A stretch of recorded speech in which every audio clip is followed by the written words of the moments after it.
En el nombre del Padre, del Hijo y del Espíritu Santo. Amén. Hermanos, Dios les bendiga. Bienvenidos nuevamente a su programa Me amó y se entregó por mí. Estamos en el curso Errores y abusos litúrgicos en la Santa Misa. Les saluda como siempre su hermano y servidor Ludwig Salvador Cardona Gómez.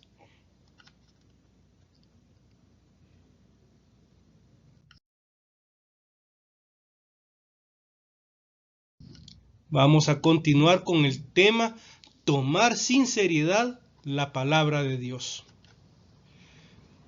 Y con respecto a la liturgia de la palabra, la ordenación general del misal romano nos recuerda algo de lo que leímos en la clase anterior que está en la institución general del misal romano. Veamos qué dice la ordenación general del misal romano en el número 33. Las lecturas tomadas de la Sagrada Escritura, con los cantos que se intercalan, constituyen la parte principal de la liturgia de la palabra. La homilía, la profesión de fe y la oración universal u oración de los fieles la desarrollan y concluyen. Aquí quiero hacer un paréntesis, un espacio. Escuchaba un video de un sacerdote en esta semana, hoy es viernes 10 de julio de 2026, y escuchaba un sacerdote que mencionaba que la homilía, él decía el sermón, pero sabemos que la homilía no forma parte del sacramento de la Eucaristía. Todavía tengo que ponerme en contacto con él para preguntarle a qué se refiere, porque aquí la ordenación general del misal romano y tanto la institución general del misal romano hablan de qué constituye la liturgia de la palabra, que lo principal, la parte principal dice que son las lecturas, por supuesto. Primera lectura habitualmente del Antiguo Testamento, el Salmo, y la segunda lectura cuando existe del Nuevo Testamento. Y yo les decía, la primera lectura habitualmente, porque en el tiempo de Pascua, los domingos, siempre la primera lectura es del libro de los Hechos de los Apóstoles. Es un caso especial, pero siempre las lecturas son de la palabra de Dios. Posteriormente dice la homilía, la profesión de fe y la oración universal la desarrollan y concluyen, es decir, forman parte de la liturgia de la palabra. Entonces hay que tener cuidado. Aunque venga un sacerdote y diga, porque él mencionaba, mire, si el padre está diciendo cosas inadecuadas en la homilía, en el sermón decían, sálgase y cuando termine regrese, porque el sermón no es parte de la celebración. Les digo, tengo que hablar con él todavía para pedirle una explicación, porque puede confundir a muchas personas. Puede ser que más de alguno que me esté escuchando en este momento haya visto ese video o lo vaya a ver y entonces digan, bueno, pero ¿quién tiene razón? Yo aquí propongo lo que dicen los libros litúrgicos, no lo que yo pienso o lo que a mí me parece o lo que a mí me gustaría que fuera. Hay algunas situaciones que a mí me gustaría que fueran, tal vez, no que sean diferentes, pero que sí tuvieran mayor solemnidad, y por eso estamos hablando de errores y abusos. Pero los libros litúrgicos son muy claros en cómo se debe celebrar la Eucaristía. Dice que en las lecturas que luego desarrolla la homilía, vamos viendo, la homilía es parte sustancial del sacramento de la Eucaristía, porque son los dos momentos que tiene la Eucaristía, la liturgia de la palabra, la liturgia de la Eucaristía, o liturgia eucarística. Dios habla a su pueblo, le descubre el misterio de la redención y salvación, y le ofrece alimento espiritual, y el mismo Cristo, por su palabra, se hace presente en medio de los fieles. Dios nos habla por medio de la homilía. Pero ahí está la gran responsabilidad de tantos sacerdotes que no predican la palabra de Dios, se ponen a hablar cualquier otra cosa. Y en lo que decía este padre es si algún sacerdote empieza a hablar sobre temas de política partidista. En algún momento las lecturas de la palabra de Dios o la realidad que está viviendo nuestro país o el mundo entero podría llevar al padre o al obispo, incluso al diácono, hacer alguna aplicación pastoral de lo que dice la palabra de Dios con respecto a la realidad que se está viviendo. Pero no se esperaría que hubiera un sacerdote, que los hay lamentablemente, no sé qué tanto abunden, pero sé que los hay, que se ponen a hablar a favor o en contra de ciertos partidos políticos. Yo tuve, como les he comentado, un párroco que en algunas ocasiones, en algún momento él hablaba del pacto de corruptos, que ese es un término acuñado por un sistema político aquí en Guatemala. no me voy a referir a esa gente, pero el Padre hablaba y todos sabemos a qué se refiere y a quiénes se refiere y de quiénes proviene ese término. Ese tipo de situaciones no se deben estar hablando en las homilías. Política partidista, si él simpatiza con las personas de ese tipo de ideologías, pues será su problema, su asunto, y en alguna conversación privada podría decirles, miren, yo simpatizo con ellos, pero en la palabra de Dios, en la sagrada homilía, no se debería hacer. También está el problema, y lo menciono con los obispos alemanes, ya lo conté en alguna ocasión, que ellos están queriendo que los laicos prediquen la homilía, pero ya se verá posteriormente en este curso quién debe predicar la homilía y por qué. Esta palabra divina la hace suya el pueblo con los cantos y muestra su adhesión a ella con la profesión de fe, y una vez nutrido con ella en la oración universal, hace súplicas por las necesidades de la iglesia entera y por la salvación de todo el mundo. Es como nuestra respuesta a lo que hemos escuchado. Así como el pueblo de Israel en el libro de Nehemías, capítulo 8, versículos del 1 en adelante, se pusieron a llorar y decían, ¿qué hacemos ahora? Porque escucharon la palabra de Dios después de tantos años. Muchos no la habían escuchado, nunca habían oído hablar de la palabra de Dios. Entonces esa respuesta gozosa, esa respuesta del corazón es la que nosotros deberíamos tener con los cantos. Pero hay gente que en misa así se quedan, callados, puras estatuas, no cantan. Pero no sea su cantante favorito que va en la radio o lo llevan en el carro, en algún dispositivo, en el celular, donde sea. Ahí sí hasta gritan y se oye afuera del carro los alaridos que pegan cantando las canciones de esa gente. Pero a Dios nunca le cantan. Entonces habría que ver todo esto. ¿Cómo es mi respuesta a lo que Dios me dice?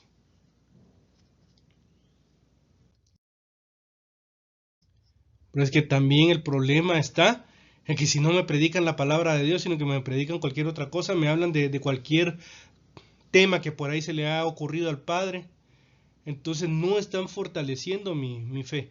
Aunque no es excusa para que yo, como laico, me quede callado en la celebración eucarística, cuando tengo que hablar. Y el problema es que muchos hablan cuando tienen que callarse y callan cuando tienen que hablar. El misal romano nos habla al respecto de la liturgia de la palabra. En el número 10 del misal romano, el lector va al ambón y lee la primera lectura que todos escuchan sentados. Aquí ya son las indicaciones específicas de cómo se debe celebrar la Sagrada Eucaristía. Y en este preciso momento es la liturgia de la palabra.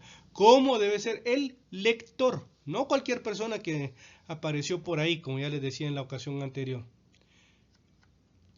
Para indicar el fin de la lectura, el lector dice palabra de Dios. Y este es otro error que vamos a ver en la siguiente clase, primero Dios. Todos aclaman, te alabamos, Señor. Si ustedes recuerdan, en la clase anterior, la institución general del misal romano menciona la aclamación, demos gracias al Señor. Aquí dice, te alabamos, Señor. Por eso es que nosotros decimos, cuando se nos proclama y se dicen palabra de Dios, nosotros respondemos, te alabamos, Señor. Y aquí es donde yo les digo también, no dice que se permita en otro tipo de celebraciones, en una asamblea de un movimiento, de una comunidad cualquiera, decir palabra de Dios y que respondamos te alabamos, Señor, como tantos predicadores andan por ahí y repiten esta aclamación que tiene un sentido litúrgico. El problema es que o no lo sabemos o no nos importa lo que establecen los libros litúrgicos, pero ahora ya lo sabemos nosotros. El salmista o el cantor proclama el salmo y el pueblo intercala la respuesta, a no ser que el salmo se diga seguido sin estribillo del pueblo. Ya habíamos visto algo de esto en la clase anterior. Si hay segunda lectura, se lee en el ambón como la primera. Es decir, que al finalizar se diga palabra de Dios y respondemos todos, te alabamos, Señor. Para indicar, aquí está el fin de la lectura, el lector dice palabra de Dios y todos aclamamos, te alabamos, Señor. Vemos cómo la liturgia de la palabra es algo bien establecido y no se necesita que seamos personas expertas en liturgia para conocer y celebrar la Sagrada Eucaristía. Se necesita tener un corazón bien dispuesto, tener un conocimiento mínimo, diría yo. Sería importante que fuera fuerte nuestro conocimiento y sobre todo disposición de corazón, que lo hagamos por amor al Señor, para que respetemos lo que la palabra de Dios, lo que la Sagrada Eucaristía merece. Ahora, sigue el aleluya, o en tiempo de Cuaresma, el canto antes del Evangelio. Honor y gloria a ti, Señor Jesús. Número 14 del misal romano. Mientras tanto, si se usa incienso, el sacerdote lo pone en el incensario. Es decir, que no es una obligación, es un poco más solemne, pensaría yo, hablar de que se tiene el incienso y se utiliza para hacer aquello que dice el Salmo. Suba mi oración hasta ti como sube el incienso ante tu altar. Así debería ser nuestra oración y deberíamos estar elevando una oración en ese momento al Señor. No ponernos a hacer una oración muy larga, sino que alguna jaculatoria. Te amo, Señor Jesús, bendito eres. Gracias por darnos la bendición de estar aquí. Algo así muy breve, pero como dice el Catecismo de la Iglesia Católica, que las jaculatorias son esas oraciones cortas, oraciones breves, llegan como una flecha al corazón de Dios. Después el diácono o el concelebrante que ha de proclamar el Evangelio en la misa presidida por el obispo, inclinado ante el sacerdote, pide la bendición, diciendo en voz baja: Padre, dame tu bendición. Qué importante esto, vean. No es que yo me voy a acercar, bueno, si yo fuera sacerdote, ¿verdad? Fuera presbítero, entonces voy a ir a leer el Evangelio, así como que fuera cualquier cosa, como que miren, les voy a leer una noticia del periódico. No, se acerca ante el obispo y le dice: Padre, dame tu bendición. Es decir, hay que tener una seriedad, hay que tener conciencia de qué es lo que vamos a leer, la palabra del Dios santo, perfecto, bueno, eterno, y tantos calificativos que podríamos darle a nuestro Señor y que no terminaríamos jamás. El sacerdote en voz baja dice: el Señor esté en tu corazón y en tus labios, para que anuncies dignamente su evangelio, en el nombre del Padre, y del Hijo, y del Espíritu Santo. Es decir, si hay dos o más sacerdotes y el que preside la celebración eucarística normalmente no es quien proclama el salmo, aunque él dé la homilía. Pero supongamos que hay tres padres en una misa. Y entonces el presidente de la celebración es el que le dice a quien va a leer el Santo Evangelio, le dice en voz baja: el Señor esté en tu corazón y en tus labios. Es decir, esté en tu corazón. Primero debe estar la palabra de Dios en nuestro corazón para después hablar de ella. Pero si es así como aquel padre que les comento, de que riéndose a carcajadas mientras escuchaba la lectura de la carta a los Corintios, de la primera carta a los Corintios del apóstol San Pablo, ¿qué meditación podía haber en ese corazón? También que el Señor esté en tus labios. Pero si yo me estoy burlando de la palabra de Dios, ¿cómo va a estar la palabra de Dios en mis labios? Para que anuncie dignamente su evangelio. Pero ¿cómo se va a anunciar dignamente si yo me estoy riendo, me estoy burlando de lo que Dios dice? Y después le da la bendición. El diácono o el concelebrante responde: amén. Es decir, así es. Creo en lo que me estás diciendo. Pero ¿cuántas veces no se hace caso de esto? Si el mismo sacerdote debe proclamar el evangelio, como el caso de este padre que les cuento, inclinado ante el altar dice en secreto: purifica mi corazón y mis labios, Dios Todopoderoso, para que anuncie dignamente tu evangelio. Yo me pongo a pensar, claro, por supuesto que Dios puede purificar cualquier corazón, cualquier labio, pero hay que tener una cierta preparación, no solo la del momento, sino que durante toda la vida, para realizar nuestro servicio. Pero yo me pongo a pensar, este padre, qué tan abierto y dispuesto estaba para que Dios purificara su corazón y sus labios si se estaba burlando de lo que la palabra de Dios decía. Y anunció dignamente el evangelio, pues eso lo sabe Dios. Desde mi perspectiva humana, yo diría que no lo anunció dignamente porque se estaba burlando de la palabra de Dios. Pero entonces esto debería llevarnos también a una reflexión, hermanos, de que debemos, por un lado, orar por nuestros sacerdotes, por otro lado, fuera ya del lado litúrgico, en una celebración de una comunidad. Si nos toca proclamar la palabra de Dios, si nos toca dar una enseñanza, predicar, ¿por qué no tomar estas oraciones y decir: purifica mi corazón y mis labios, Dios Todopoderoso, para que anuncie dignamente tu palabra? ¿Por qué no lo hacemos nosotros también? Deberíamos hacerlo, porque hay personas que se paran y van a predicar, y que hay alguna mala costumbre de muchos predicadores que llegan solo al momento de cuando les toca predicar. Aunque hayan llegado antes a su asamblea, pues están por ahí hablando con alguien, tomándose fotos, haciendo vida social, pero no participan de la vida espiritual de la asamblea, sino que ya llegan solo al momento. Y como ya son expertos en predicar, según ellos, en anunciar la palabra de Dios, entonces lo hacen de esta forma. Pero este es un llamado también a nosotros para que en nuestra realidad no litúrgica, por supuesto, pero también deberíamos, incluso si hay algún lector que me está escuchando, ¿por qué no hace suya esta oración? Que el misal romano pues no lo menciona así, pero ¿por qué no lo hace en secreto?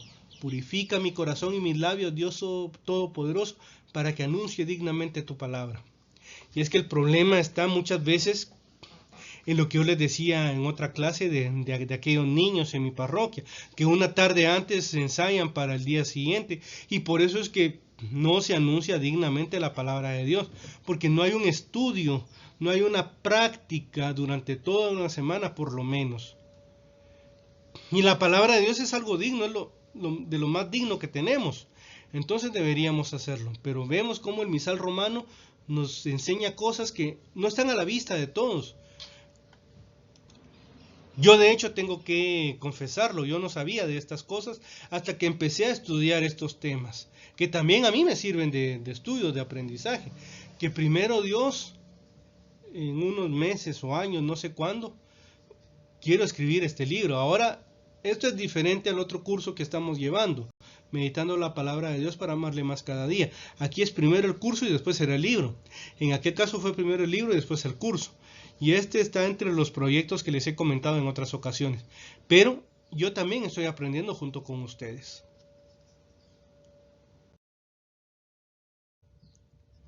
Ahora sigue el misal romano en el número 15. Después el diácono o el sacerdote va al ambón, acompañado eventualmente por los ministros que llevan el incienso y los cirios. Ya en el ambón dice: el Señor esté con ustedes. Y el pueblo responde: y con tu espíritu. Qué importante es esto ya lo veíamos un poco en el saludo inicial. Cuando se dice el Señor esté con ustedes, nos dice el Padre. Nos vuelve a decir otra vez: el Señor esté con ustedes.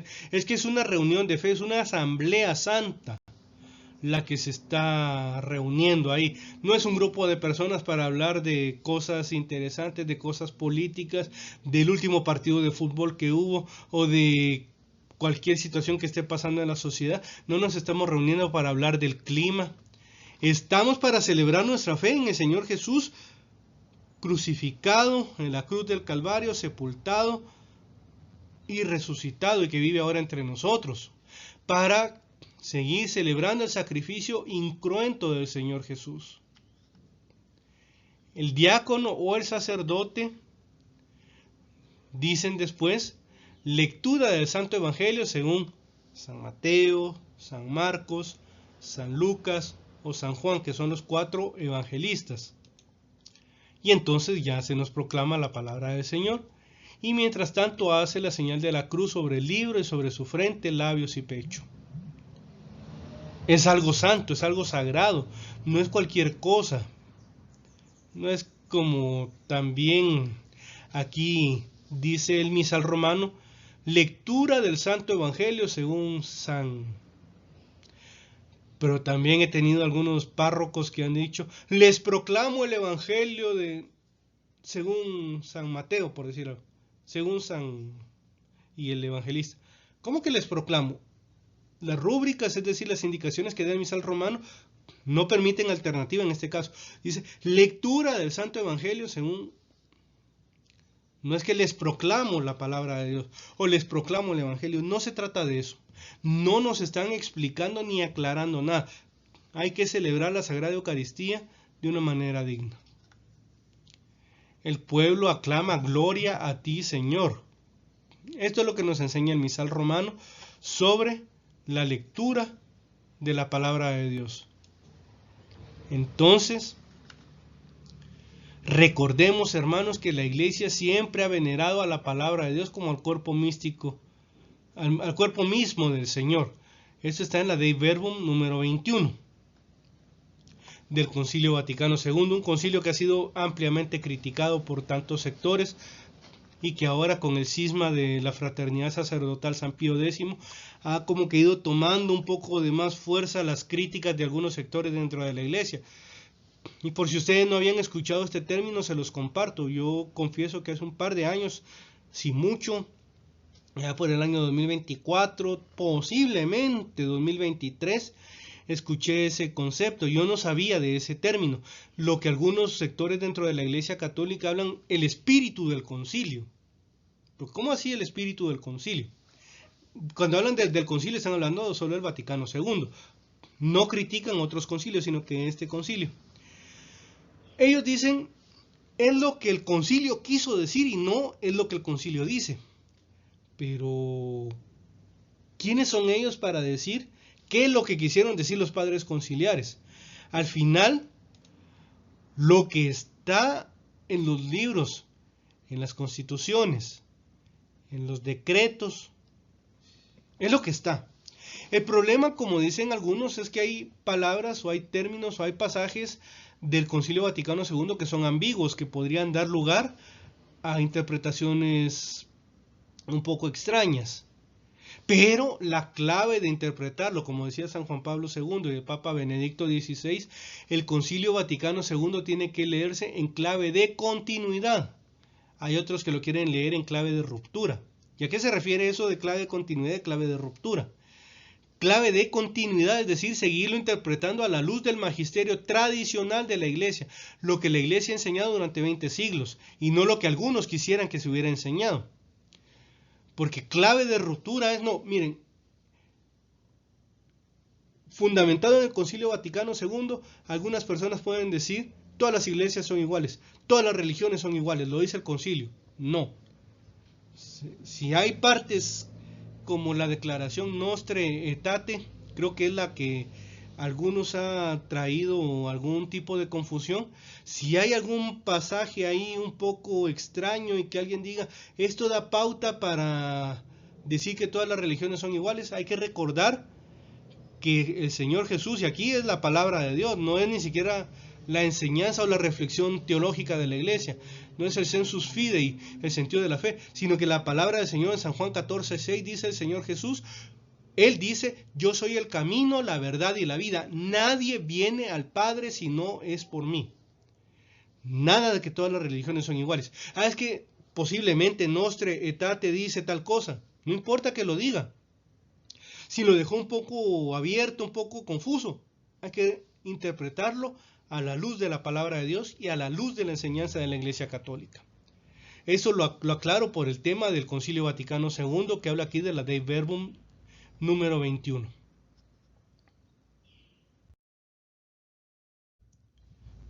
Y es que el Concilio Vaticano II tristemente ha servido para división en muchos sectores de la Iglesia, pero hay que ser fiel a la tradición. El número 11 de la Dei Verbum dice, las verdades reveladas por Dios que se contienen y manifiestan en la Sagrada Escritura se consignaron por inspiración del Espíritu Santo.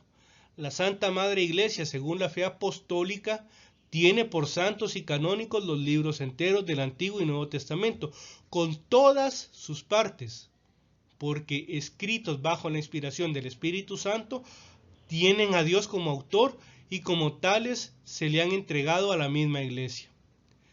Pero en la redacción de los libros sagrados, Dios eligió a hombres que utilizó usando sus propias facultades y medios, de forma que obrando Él en ellos y por ellos, escribieron como verdaderos autores todo y solo lo que Él quería.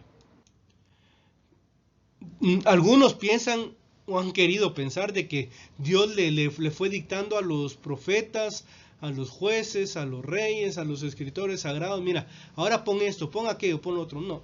Dios respeta la inspiración y el conocimiento de cada uno de ellos. Por eso podemos ver textos tan ricos literariamente hablando, como el libro del profeta Jeremías, o el libro del profeta Isaías, o el libro del profeta Ezequiel, que es un poco más litúrgico.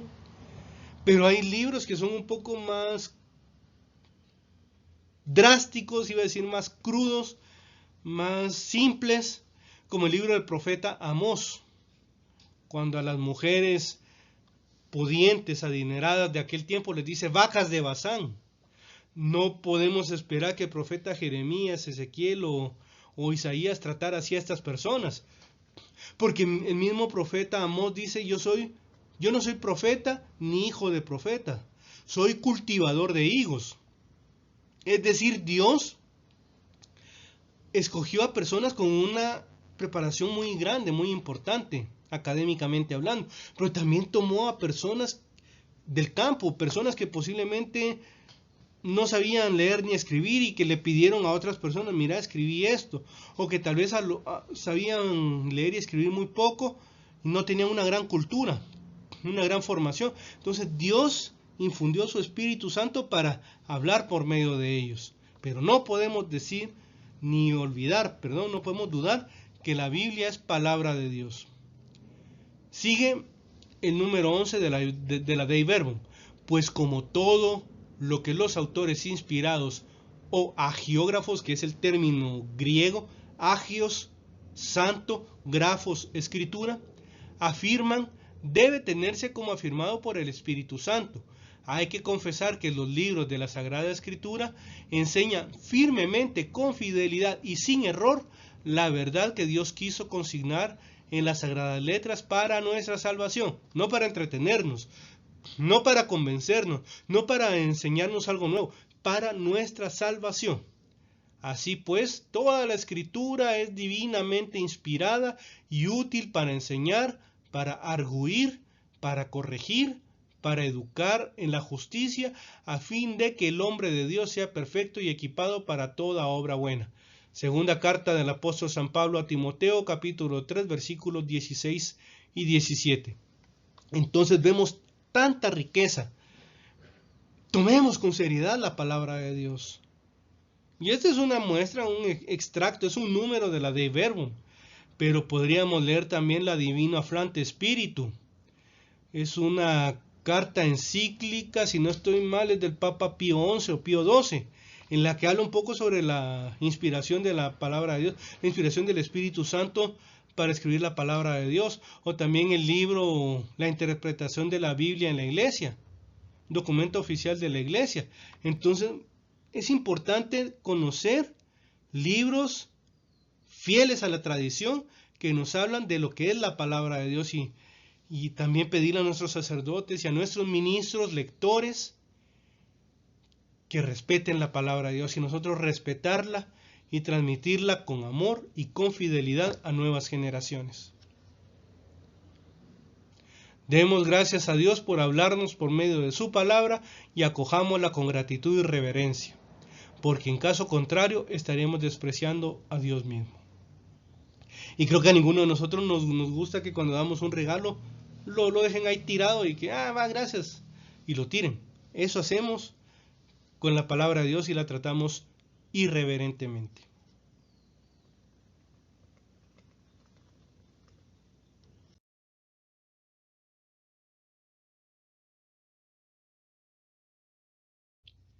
Hermanos, como siempre, le pido a Dios que les bendiga y que su paz, que sobrepasa todo entendimiento, llene sus corazones y sus mentes en Cristo Jesús. Y digamos juntamente con San Pablo, me amó y se entregó por mí. Y que esa conciencia de sentirnos amados por Dios nos ayude a amar más su palabra. En el nombre del Padre, del Hijo y del Espíritu Santo. Amén. Padre nuestro que estás en el cielo, santificado sea tu nombre. Venga a nosotros tu reino, hágase tu voluntad así en la tierra como en el cielo. Danos hoy nuestro pan de cada día. Perdona nuestras ofensas como también nosotros perdonamos a los que nos ofenden. No nos dejes caer en la tentación y líbranos del mal. Amén. Dios te salve María, llena eres de gracia, el Señor es contigo. Bendita tú eres entre todas las mujeres y bendito es el fruto de tu vientre Jesús. Santa María, Madre de Dios, ruega por nosotros pecadores, ahora y en la hora de nuestra muerte. Amén. Gloria al Padre, gloria al Hijo, gloria al Espíritu Santo, como era en el principio, ahora y siempre, por los siglos de los siglos. Amén. Dale, Señor, el descanso eterno, y brille para ellos la luz perpetua, que su alma y la de todos los fieles difuntos por la misericordia de Dios descansen en paz. Amén. Señor Jesús, por favor, danos buenos, abundantes y santos sacerdotes. Amén. En el nombre del Padre, del Hijo y del Espíritu Santo. Amén. Hermanos, si el Señor Jesús nos lo permite, hasta una nueva clase de su programa Me amó y se entregó por mí en el curso Errores y abusos litúrgicos en la Santa Misa. Dios les bendiga.